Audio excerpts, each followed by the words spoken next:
en ce premier jour d'automne, j'avais envie de vous faire une vidéo qui parle de tous les livres de ma palle qui sont pour moi des livres que je peux lire uniquement en automne.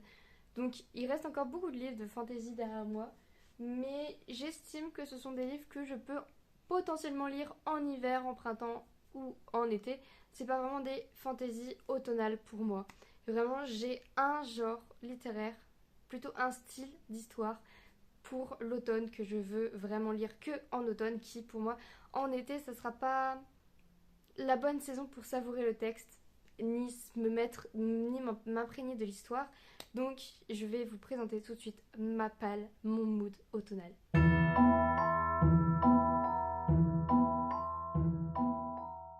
On va commencer par les bandes dessinées et les albums illustrés que j'aimerais lire cet automne. Donc pour commencer, j'aimerais lire Lock and Key de Joey Hill et Gabriel Rodriguez aux éditions ou I Comics, je ne sais pas. C'est Bienvenue à Lovecraft. Il y a plusieurs tomes. Moi j'ai les 3 premiers tomes dans ma collection, dans ma palle. Donc pour faire un petit résumé, ils sont dans un manoir hanté où les portes peuvent les transporter dans un endroit en fonction d'une clé, si j'ai bien compris. Et donc on est après la mort brutale de leur père. Tyler, Bud et Kinsey découvrent la nouvelle demeure et ils découvrent que cette demeure est hantée et qu'il y a des créatures qui se cachent un peu dans cette demeure. J'en sais pas de plus, je sais que la série est sortie récemment, mais je n'ai pas regardé la série. J'ai commencé, j'ai regardé le premier tome, le premier épisode, et je me suis dit, non, il faut que je le lise d'abord. On est sur des illustrations un peu comme ça. J'aime pas beaucoup, vraiment c'est pas mon style les illustrations, mais ça peut le faire. Mais vraiment c'est pas trop mon style d'illustration, mais l'histoire a l'air tellement bien que je pense que je vais réussir à passer outre. J'espère. Sinon, je me référerai à la série. Ensuite, un petit album vraiment sur les vibes automnales à souhait. Vraiment, regardez-moi cette petite beauté. On est sur des illustrations vraiment très automnales, halloweenesques. Vraiment, c'est fou mignon. Je vais vous en retrouver une autre. Voilà, c'est vraiment trop mignon comme album. Pour le résumé, c'est une maison au fond de la forêt, 25 sorcières farfelues, un monstre doux et un danger qui rôde. Alors que les sorcières se préparent à passer un automne tout à fait normal, enfin presque, elles découvrent une branche malade. Nom d'un chaudron, leur forêt serait-elle menacée? Automne est le premier tome de la série Une saison, c'est les sorcières. Donc en fait, il y a chaque saison sont représentées. Donc il y a un tome été, un tome printemps, un tome automne et un tome hiver de Anaïs Goldenberg, et c'est Automne, une saison chez les sorcières aux éditions Lumignon, je pense. Alors j'ai galéré à le trouver. Ils se vendent 15 € en neuf et j'ai galéré à les trouver parce que moi, quand j'ai acheté celui-ci, j'ai vu qu'ils étaient épuisés, donc j'ai dû le trouver sur Vinted et les gens le vendent au prix du neuf. Donc j'ai littéralement acheté prix du neuf un livre d'occasion, mais je voulais vraiment le lire. J'espère que là ils ont remis des éditions parce que vraiment c'est trop mignon. J'ai très très envie. Vraiment, il y a des illustrations. C'est vraiment très chaleureux, très mignon. Pour moi, c'est le livre de l'automne parfait. Avec les petites sorcières. Voilà. Hop, ensuite, un recueil de contes illustrés que mon frère m'a acheté à Noël une fois et que j'ai commencé à feuilleter mais que j'ai jamais vraiment lu. Il s'agit de Esprits et créatures du Japon, illustré par Benjamin Lacombe, par Lafcadio Hearn, aux éditions Métamorphose. Alors je suis pas du tout sûre de la prononciation de l'auteur, mais donc là on est sur, oh là là c'est trop beau, je sais pas si vous allez bien voir, on est vraiment sur tout ce qui est conte et mythe sur les créatures du Japon. Oh. Il est vraiment très très beau. Alors, je vais essayer de tourner la page sans... Hop là. Voilà. On a des histoires sur les yokai au Japon et aussi sur toutes les créatures et esprits qui sont connus et ont été mystifiés. créées, légendées, enfin toutes les légendes du Japon sur les différentes créatures. Et vraiment, il y a des illustrations beaucoup, beaucoup trop belles. Vraiment, ce livre est une pépite à regarder. Voilà, c'est... Alors, je pense pas lire tout d'un coup. Je pense que je vais lire au fur et à mesure. Par exemple, peut-être une petite histoire chaque jour avant d'aller me coucher. Ou peut-être pas, parce que peut-être qu'il y en a qui font peur. Je ne sais pas. Puisqu'il y a une phrase de «Quand nous sommes seuls longtemps, nous peuplons le vide de fantômes» de Guy de Maupassant, le Horla. Donc, je ne sais pas si c'est cauchemardesque ou juste créature comme ça. Mais ouais, il y a quand même des histoires qui font peur à mon avis.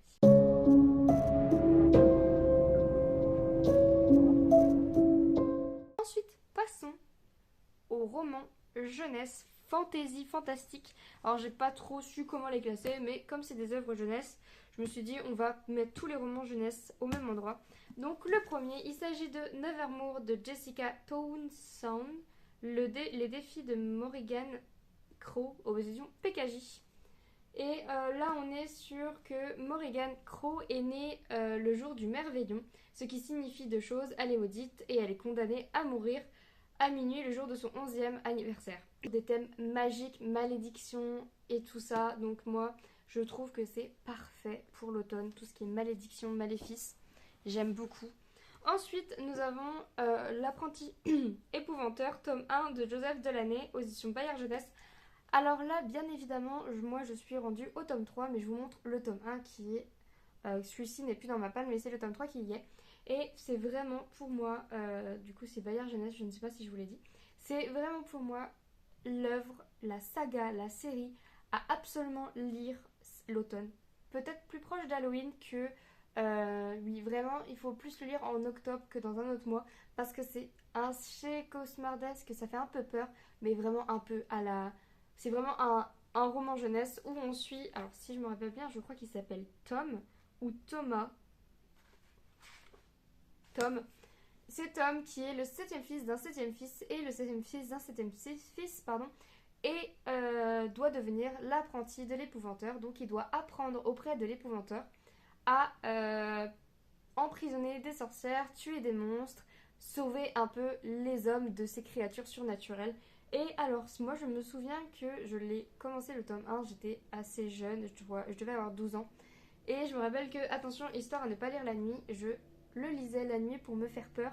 Et ça a marché, ça fait très très peur quand on est jeune. Après, maintenant que j'ai 24 ans, je suis certaine que je vais avoir autant peur que quand j'étais jeune. Mais c'est vraiment, en plus c'est très bien écrit. C'est une petite histoire que vraiment je vous conseille avec une vibe automnale à souhait. Je vous la conseille fortement, à tout âge. Ensuite, de Cassandra O'Donnell, j'aimerais bien lire Les Jumeaux Croche-Mort, La Malédiction, aux éditions Flammarion Jeunesse. Et là, je me dis que j'aurais potentiellement pu vous faire une catégorie de malédiction dans un manoir, puisque là, avec Les Jumeaux Croche-Mort, on est avec l'histoire de Silence et Auriel, qui ne connaissent pas leurs grands-parents et ils sont soudainement appelés par eux pour retourner dans un manoir et ils vont se rendre compte que le manoir est soumis ou sous l'emprise d'une malédiction. Donc on verra. Moi qui ai une jumelle, comme vous savez, peut-être que ces lectures vont me rendre un petit chouïa peut-être étrange. J'ai lu beaucoup de choses sur les jumeaux et jumelles et quand ça concerne tout ce qui est fantasy, mort et tout ça, ça me fait un peu peur. J'avais vu un film quand j'étais petite où lorsqu'un jumeau décédait... Oh, j'avais pas vu, j'ai un petit marque-page. Lorsqu'un jumeau décède, eh ben, il se raccroche à la vie de l'autre. Et c'est un film d'horreur qui m'avait marqué. Donc maintenant, je suis un peu réticente à lire des livres horrifiques, gothiques sur les jumeaux. Mais je pense que Cassandra O'Donnell, ça va passer crème. Surtout que c'est de la littérature jeunesse. Donc normalement, ça fait pas trop peur. Ensuite, toujours Cassandra O'Donnell, j'aimerais bien lire Malenfer, La forêt des ténèbres, aux éditions Flammarion Jeunesse. Encore une fois. Et là, on est sur une forêt maudite. Alors, j'en sais pas plus parce que j'ai tout simplement pas lu le résumé. Et j'ai envie de me plonger dans cette petite histoire où il y a, moi j'ai 6 tomes personnellement, mais je ne sais pas combien il y en a, écrit très très gros avec, bien évidemment je ne trouve pas d'illustration, voilà, avec des illustrations. Donc comme c'est un petit roman jeunesse qui parle de malédiction dans la forêt, je me suis dit que c'était parfait pour l'automne, même si la couverture fait assez printemps-été. Mais la malédiction dans les forêts, pour moi, c'est... De toute façon, tout ce qui concerne la forêt, c'est très automnal pour moi. Donc, potentiellement, ça passe. Ensuite, je voulais vous parler des romans fantasy fantastiques que j'ai pas réussi à caler dans d'autres catégories. Parce que j'ai essayé de faire des catégories et au bout d'un moment, j'avais trop de livres dans certaines catégories et pas assez dans l'autre. Donc j'ai juste fait un peu à ma sauce.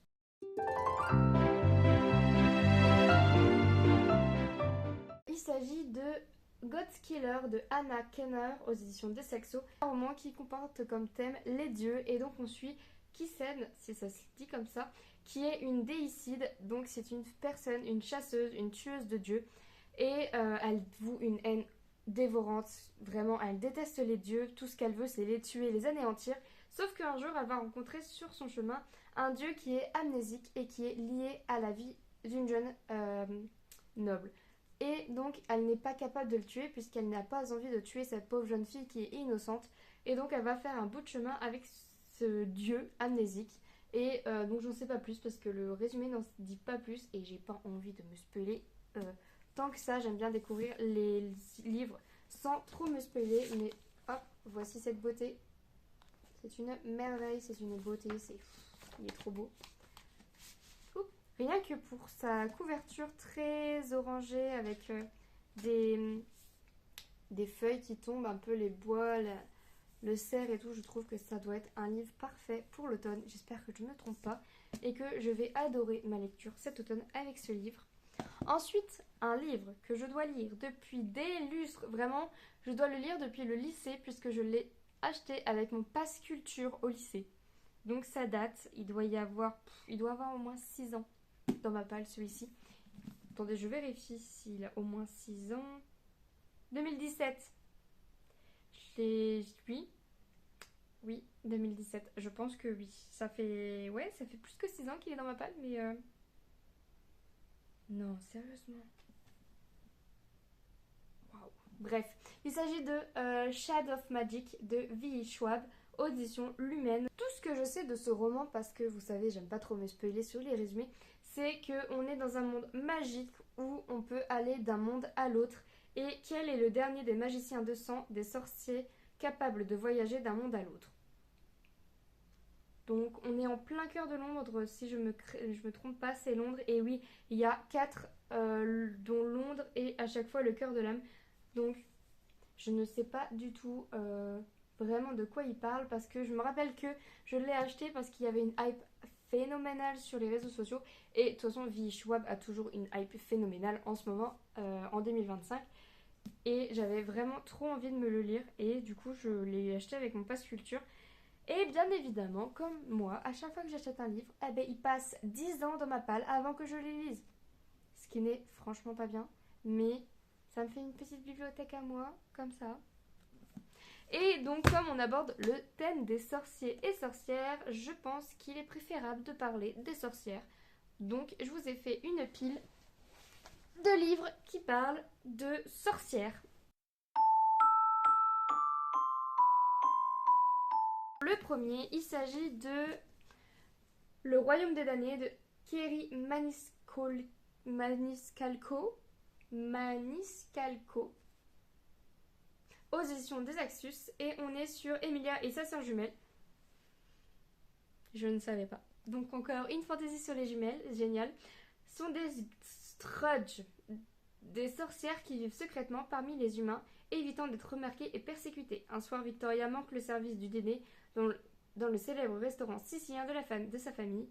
Peu après, Emilia découvre le corps de sa sœur bien-aimée, profané au-delà de toute croyance. Dévastée, elle entreprend de retrouver le meurtrier de sa sœur. J'avais dit que je ne voulais pas lire de romance ou de romans où il y avait un meurtre entre jumeaux. C'est tout bon, c'est tout bon. Alors ça, à mon avis, je vais le lire la lumière allumée. rouler contre un mur. Voilà, j'ai vraiment un problème avec tout ce qui est comme thème la mort d'un jumeau. Vraiment, c'est... Je pense que c'est parce que je suis jumelle et que c'est pour ça que ça me pose problème, mais vraiment, ça me... Je sais que je ne supporterai pas de perdre ma jumelle. Donc, lire un livre où elle perd sa jumelle, ça va pas être terrible pour moi, mais bon. Pour moi, c'est un trigger warning, ça. Hein. Mais il est magnifique, vraiment, il est trop beau. Rien que pour sa beauté, il mérite que je le lise. Malgré les trigger warnings qui sont pour moi. Enfin, je sais même pas s'il y a des trigger warnings, mais pour moi, c'est un trigger warning, en fait, un jumeau qui se fait assassiner. Non, il n'y en a pas.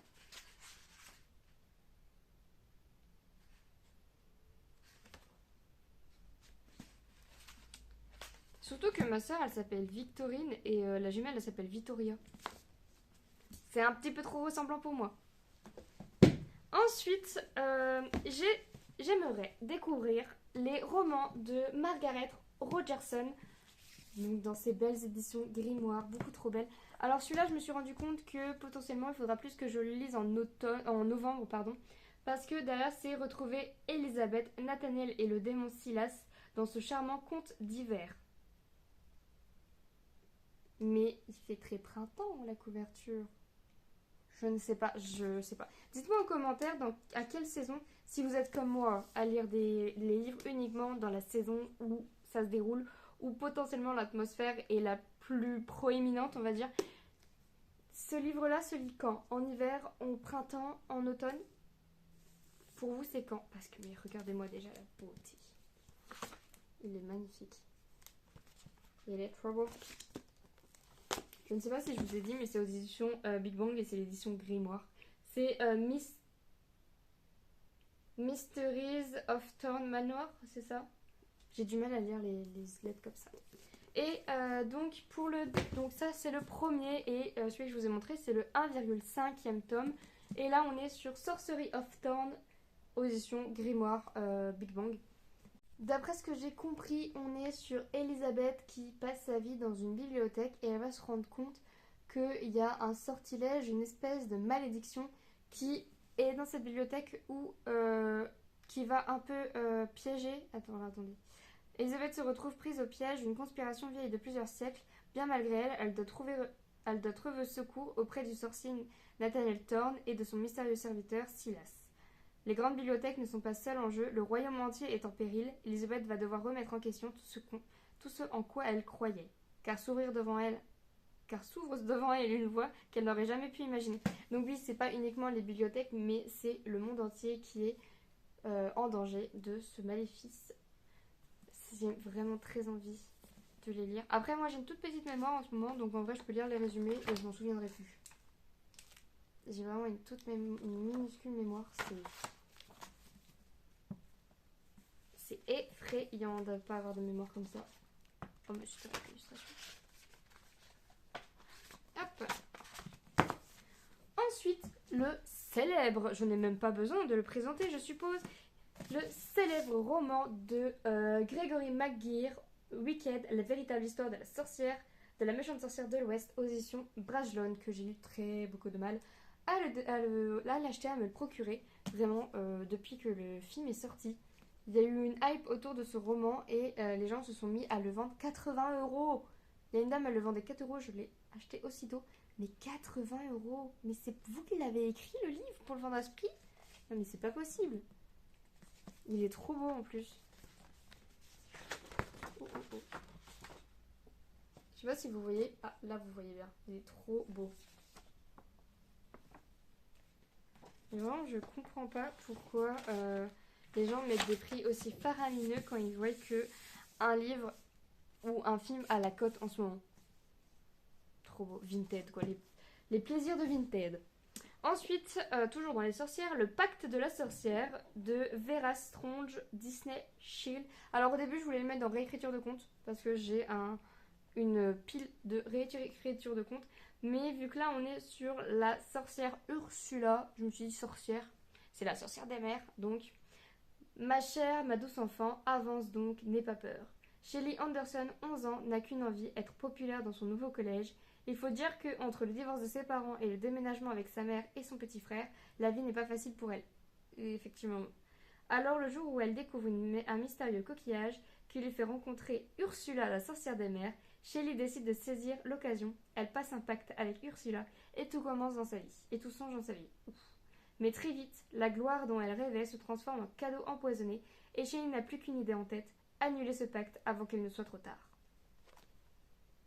C'est un peu, j'aurais pu mettre aussi dans littérature jeunesse, mais vraiment il y avait la vibe sorcière, donc en plus ça va se lire très très vite, c'est assez gros comment c'est écrit. Puis c'est du Disney, donc moi j'aime beaucoup relire et revoir mes Disney l'hiver et l'automne, donc ça sera parfait pour cet automne. Et ensuite un livre que j'aimerais bien découvrir parce que j'ai vu la série mais je ne l'ai pas terminée. Il s'agit de Les nouvelles aventures de Sabrina, l'heure des sorcières, le préquel de la série originale Netflix de Sarah Ray Brennan, comme Bones, Brennan, aux éditions Hachette Roman, lectureacademy.com. Voilà. Donc si c'est le préquel de la série, est-ce qu'il n'est pas préférable de le regarder et ensuite regarder la série? Enfin de le lire et ensuite de regarder la série? Je pense que ce serait une bonne idée.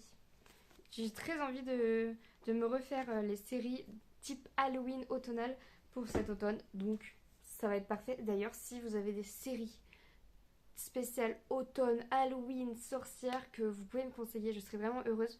Parce que j'ai beau chercher sur Netflix et Prime Video, je trouve des choses qui sont pas terribles. Niveau automne, ils disent que c'est horrifique, mais au final, c'est mal joué. Ça, le problème, c'est que c'est très très mal joué, beaucoup de fois. Donc. Ensuite, du coup, pour passer comme je vous disais, de Ursula, qui est une réécriture de conte de La Petite Sirène, je voudrais vous parler réécriture de conte que j'ai dans ma palle et que je n'ai pas encore lu et que je voudrais lire cet automne. Alors là, j'ai pas lu les résumés, je vais juste vous dire de quel conte c'est réécriture et si c'est un peu plus difficile ou pas, parce que j'aurais vraiment pas envie de me spoiler. Moi, je sais que c'est une réécriture de ce conte-là et ça me suffit.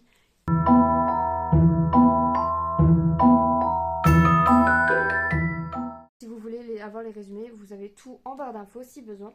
Donc là, c'est Les Disparus du Pays Imaginaire de Eden Thomas aux éditions Sabran.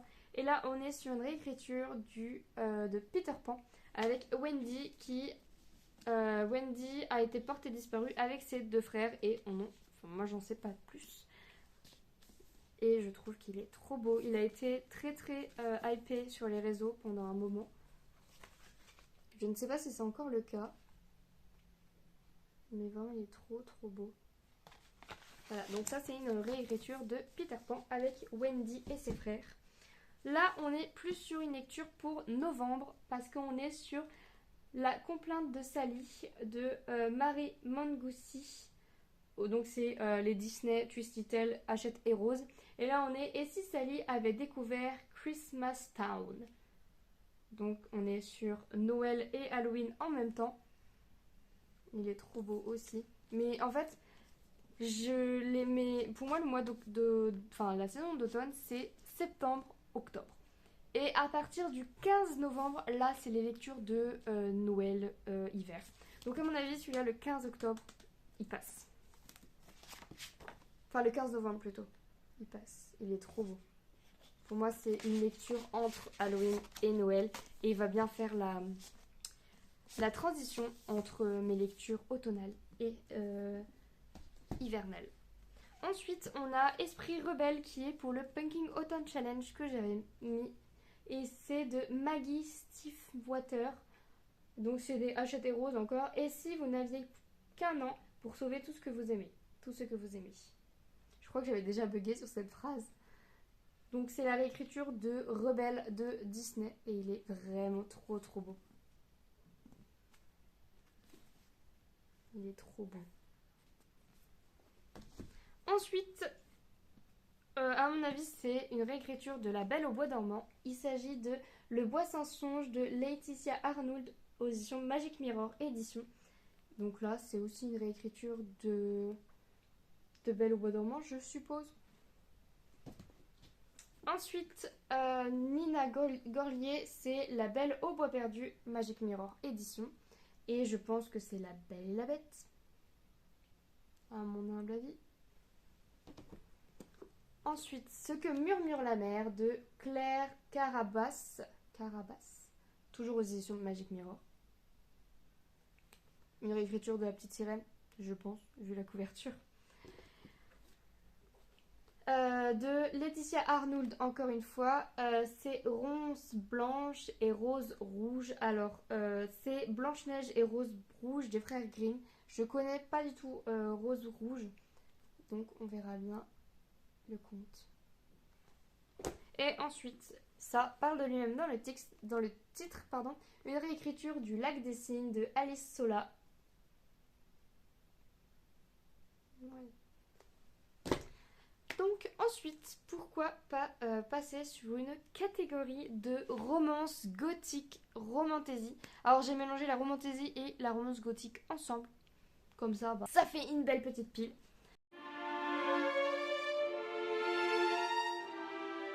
Hop. Un livre que j'ai commencé à lire, il s'agit de de Belladonna de Adaline Grace. Adaline, j'aime beaucoup le prénom. Aux éditions des Axus, et on est devenue orpheline alors qu'elle n'était qu'un bébé. Signé à 19 ans, a été élevée par une série de tuteurs plus intéressés par sa richesse que par son bien-être. Tout ont connu une fin prématurée. Aujourd'hui, ses seuls parents restants sont les Outtown, une famille excentrique vivant dans un domaine à la fois étincelant et lugubre. Le père de famille fait le deuil de sa défunte épouse en organisant des fêtes débridées, tandis que son fils se bat pour sauver leur réputation déclinante et que sa fille souffre d'une maladie mystérieuse. Lorsque l'esprit agité de leur mère apparaît, prétendant avoir été empoisonné, Signa réalise que la famille dont elle dépend pourrait être en grand danger. Elle est vraiment trop belle. Alors j'ai commencé à le lire et j'ai arrêté. Je sais pas pourquoi j'ai fait ça, mais ça m'arrive assez souvent. Il est trop beau. Donc j'espère pouvoir le terminer cet automne. Vraiment, il est magnifique. En plus, je l'ai acheté un peu sur un coup de tête à la librairie. J'avais 20 € et je me suis dit, bah tiens, je vais acheter un livre. Ensuite, une romance assez sombre. On est sur Ses promesses maudites de Lexi Ryan. Et c'est Brie qui est une voleuse et qui déteste les faillets. Sauf qu'un jour, sa sœur, Jess, si je ne me trompe pas, est vendue au roi. Et donc, elle va devoir faire des compromis. Elle va devoir négocier avec lui pour pouvoir sauver sa sœur. Et lui, il va lui dire qu'elle pourra retrouver sa sœur à condition de lui retrouver 3 reliques magiques à la cour du soleil. 3 puissantes reliques magiques à la cour du soleil. Et donc le prince Ronan cherche une potentielle épouse humaine. Et donc elle va se dire, tiens, quelle bonne coïncidence, et si je me présentais pour devenir son épouse pour sauver ma sœur. Voilà, c'est tout ce que j'ai compris et tout ce que je sais. Donc, ça me donne envie. Après, je l'ai acheté sur un petit coup de... En vrai, sur un coup de tête. Il était disponible en occasion, donc je me le suis acheté. Voilà, donc on verra bien. Mais je trouve que les couleurs de la couverture font très automne. Après, la romance en elle-même ne fait pas trop automnale pour moi. J'aurais pu la lire en été. Mais la couverture orangée comme ça, foncée, sombre, pour moi, elle faisait un peu vibe automnale. Donc ensuite, un autre de Margaret Rogerson, c'est Enchantement of Raven. Et là, on est plus sur un univers de fae et sur la nature. Tous les enchantements ont un prix. Je ne sais pas trop de quoi Isobel est une jeune artiste peintre exceptionnelle, aux clients bien particuliers. Les redoutables fae, des créatures immortelles capables de jeter de terribles sorts. Les fae envient une seule chose aux humains, leur art, car eux-mêmes sont incapables de donner un coup de pinceau sans tomber en poussière. Oh.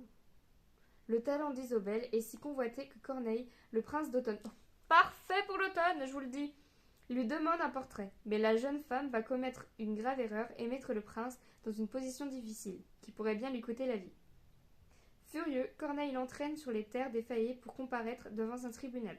Un voyage périlleux où, cernés d'ennemis, ils seront contraints de se remettre l'un à l'autre pour survivre, au risque de voir naître entre eux un sentiment plus dangereux encore. Il est magnifique, il est magnifique. Alors lui là, il passe à la casserole très très très bientôt. Le fait d'avoir lu le résumé, ça m'a hypé. Je vous avais pas montré. Trop belle, vous avez vu. Faut s'hydrater. Ensuite, un livre dont je n'ai pas besoin de faire le résumé parce que je crois que le monde entier le connaît. Alors si vraiment vous ne le connaissez pas, mais dans quelle grotte vivez-vous? Vraiment, parce que, bon, j'avoue, je ne l'ai jamais lu. Ta-da-da. Enfin si, je les ai lus quand j'étais petite, mais on va dire que je les ai survolés. Genre, je les ai lus comme ça, puis voilà quoi. Je les ai lus en fonction des films. Donc en vrai, je les ai lus, mais j'ai plus les films en tête. Parce que moi, j'ai eu une période assez bébête où je pensais que l'intégralité du livre était dans le film. Donc je lisais le film en même temps que de regarder le film. Enfin, je lisais le livre en même temps de regarder le film. Sauf que non, il y a des passages qui ne sont pas dans le film et inversement, donc c'est bête. Donc il s'agit de Fascination, donc la saga Twilight de Stephanie Meyer, aux éditions Hachette Black Moon. Très bonnes éditions Black Moon. Ça n'existe plus, je crois, il n'y en a plus. Ou alors il y en a encore. Tiens, dites-moi en commentaire si ça existe. Et s'il y a encore des sorties Black Moon. J'en ai pas vu passer. Voilà, donc pour moi, c'est une lecture qu'il faut que je fasse cet automne. Parce qu'en plus, il y a la sortie pour les 20 ans de Twilight. Donc, il faut que je me les lise. Parce que comme ça, si j'aime vraiment, bah, je m'achèterai peut-être les versions collector des 20 ans. Si j'aime pas, bah, ça sert à rien de m'offrir les collections collector. Ensuite, mon ex et autres malédictions de Erin Sterling. Donc on est sur Vivienne Jones qui, je crois que pour se venger de son petit ami, elle va lui jeter un sort, sauf que le sort ne marche pas tout de suite. Et un jour, son ex revient, Reese revient dans le village et là, la malédiction se met en marche. Donc j'ai vraiment très envie de le découvrir. Pour moi, c'est vraiment très automnal. Je crois que même ça se passe pendant Halloween, donc c'est parfait pour la saison. Voilà. Ensuite, je veux essayer de découvrir Avared, Avared ou Avared, je ne sais pas comment ça se dit, dont tout le monde parle, vraiment j'en ai entendu parler sur tous les comptes. Il s'agit de Un passé englouti aux éditions Desaxus, c'est incandescent, tendre et féroce d'après Rebecca Ross. Donc. Seule la mer est notre ennemi. Ephisaïr a toujours cru aux légendes du petit peuple, hanté depuis son enfance par des visions du roi des fées. Elle ne trouve de réconfort que dans les pages d'Agarat, l'épopée d'Émir Myrdine. Il y a eu beaucoup trop de mots compliqués pour moi. Son auteur préféré. Le livre en lambeaux est tout ce qui lui permet de survivre à ses études d'architecture. Aussi, lorsqu'elle remporte un concours pour restaurer le manoir du défunt Myrdine, elle est persuadée que c'est un signe du destin. Ah ok oui. Domaine décrépit sur le point de s'effondrer dans une mer effacée. Oh, affamée.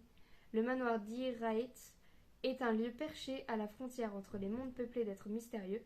Parmi eux se trouve Preston Eloury, jeune étudiant en littérature bien déterminé à prouver que Myrdine, ou Myrdin, je ne sais pas, est un imposteur. Enquêtant sur l'héritage de l'écrivain, les deux étudiants découvriront peu à peu que des forces obscures conspirent contre eux et que la vérité pourrait les mener à la ruine. Ça a l'air trop bien. Vraiment, ça a l'air trop bien. Par contre, le HPass... Ah, le HPass, c'est des pages qui s'envolent.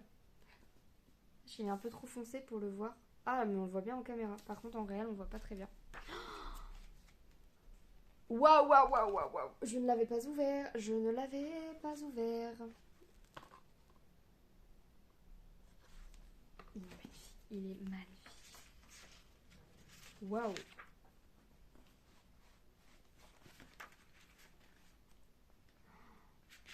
Ok, c'est ma prochaine lecture.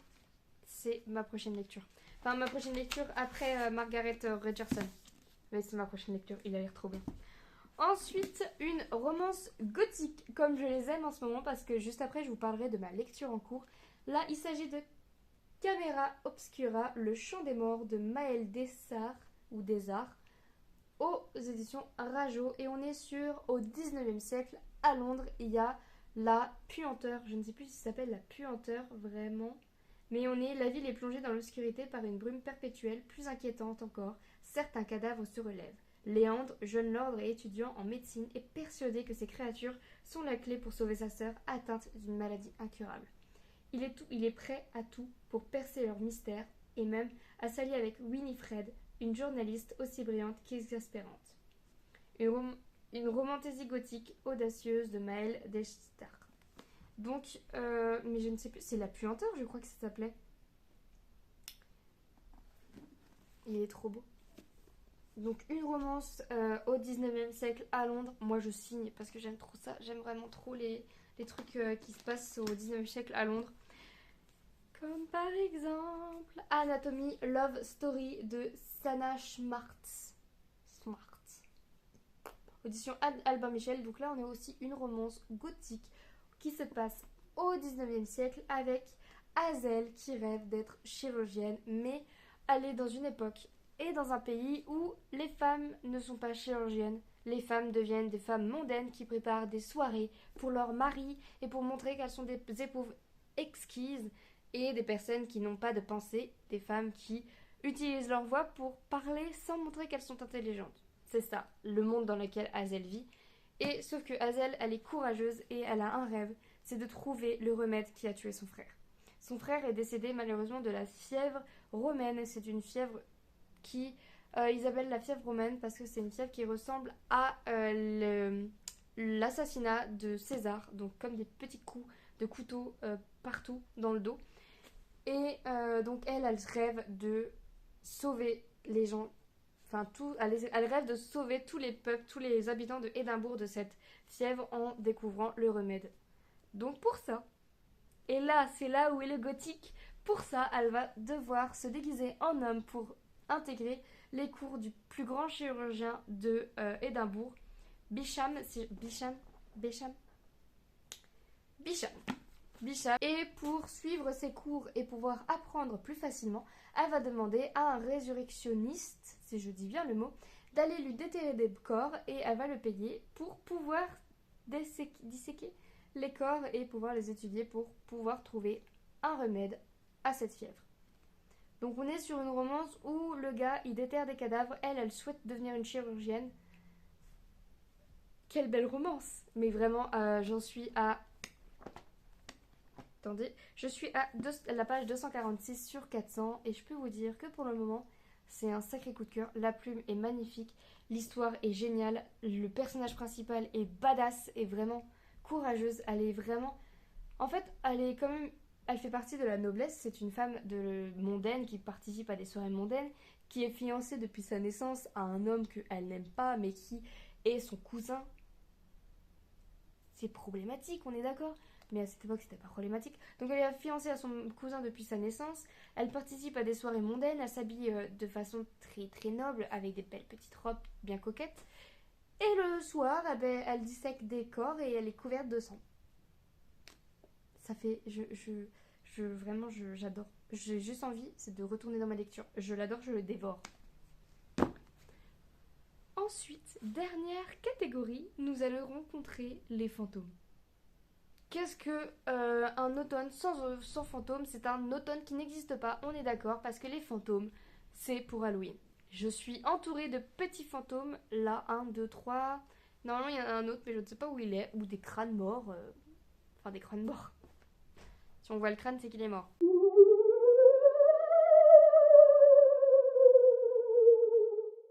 Pour la catégorie fantôme, j'ai 3 romans à vous proposer qui sont dans ma pile à lire. Là, j'avoue que j'ai une trop grosse pile à lire pour cet automne. C'est impossible que je lise tout cet automne. Mais si je peux au moins lire la moitié, ça pèsera déjà moins lourd dans ma palle qui est composée de 369 romans. Voilà, fallait que je le sorte.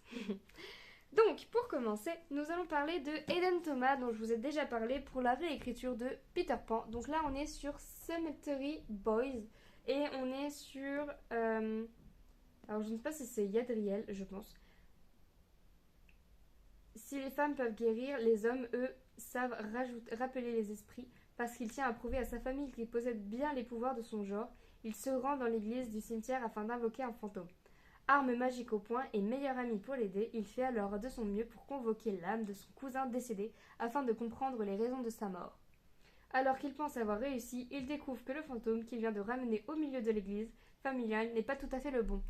Donc on est sur un jeune homme qui convoque un fantôme qui convoque le fantôme de son cousin pour le ramener à la vie, sauf qu'il va ramener le fantôme d'un jeune homme qui est décédé et il va essayer de comprendre pourquoi il est décédé, pourquoi il est mort. Donc franchement moi, les histoires de fantômes, de décès, pour moi c'est très Halloween. Donc ça va être lu en octobre, c'est absolument sûr, il va partir. Il est trop beau en plus. Mais en fait le problème c'est que vous voyez là j'ai beaucoup de livres dans ma palle. Et pour l'automne on peut se dire que j'ai pas besoin d'autres livres pour cet automne. J'ai ce qu'il faut. Mais j'ai un abonnement à la médiathèque. Voilà. Et la médiathèque, elle regorge de livres que j'ai très envie de lire. Et donc, j'arrive pas à me... En fait, il faudrait que je lise un livre médiathèque, un livre pâle, un livre médiathèque, un livre pâle. Mais je fais plutôt 2 livres médiathèque, un livre pâle. Mais c'est déjà bien de vider sa palle un petit peu. Ensuite, un roman assez jeunesse sur les fantômes. Il s'agit de Les fantômes d'Evelyn Jones de Phil Hickett. Alors moi, j'ai le tome 1 et le tome 2 dans ma palle. Et on est sur Les fantômes n'existent que dans le livre. Pas vrai, et on est sur l'histoire de Aveline qui a bientôt 12 ans et qui part vivre chez je ne sais plus qui, chez sa tante à Malmouth. Et elle va se rendre compte que la ville semble hantée, très bizarre. Il y a carrément un épouvantail dans la ville qui lui fait très très peur. Et elle va tomber un jour sur le carnet d'une jeune fille dans la bibliothèque. Et elle va essayer de comprendre ce qui est arrivé à cette jeune fille et pourquoi elle n'est plus de ce monde, ou si elle est encore de ce monde, où est-elle. Voilà, je vous spoil pas trop. Il est trop beau. Vraiment, c'est style automnal à fond, mais vraiment. En plus, il y a des petites illustrations. Attendez si je vous en trouve une. Ah, j'ai loupé. Ah, là, il y en a une. Ah bah, c'est l'épouvantail que je vous parlais, dont je vous parlais. Hop. Ça a l'air tellement doudou, tellement... ça me donne trop envie. Regardez-moi le début, si ça c'est pas automnal.